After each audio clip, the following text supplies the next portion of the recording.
जय जगन्नाथ सांगमने आज दुकान को आसी दुकान को रेडी कर सारा पर आज हम दुकान को नुआ पाला आसला हम दुकान रेडी कर सारा पर एटे बापा भी पड़े बहुत सारा आंध्रा माछ नहीं तर बापा मु सब दुकान सब माछ ढाड़ा लगे सब माछ दुकान ढाली सारा पर बापा मत गोटे भाकुर माछ दे कहते कि भाकुर माछ काटिदेवा मुझे से भाकुर माछ भलसे काटी छड़ी सारा से भाकुर माछ काटा लगी तो बापा मत कहते दीवा करने तो से भाकुर माछ दीवा कर सारा पर मुझे सैड कर रखी देती आम दुईटा कस्टमर पड़े सारा माछ को नाक माछ दे सारा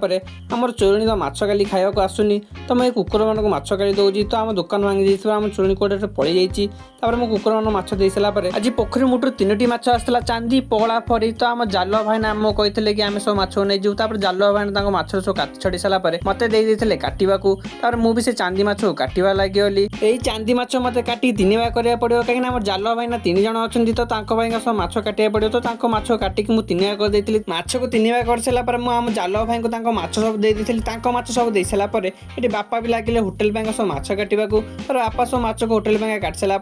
ट्रे लोड कर नहीं पड़े होटेल को सब माछ को दबाक आम पोखरी मालिक पोखरी 5 पीस मिट्टिगाड़ी माछ नहीं आसते मत कहते काटा मुझे माछ भलसे काटी छड़ी सारा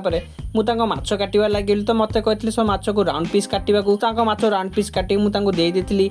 माछ दे सारापर आउ दुकान किसी अल्प माछ तो आपको बिकिक आम घर पलैलु जदि वीडियो भल लगे लाइक सब्सक्राइब करेंगे रोचे जय जगन्नाथ।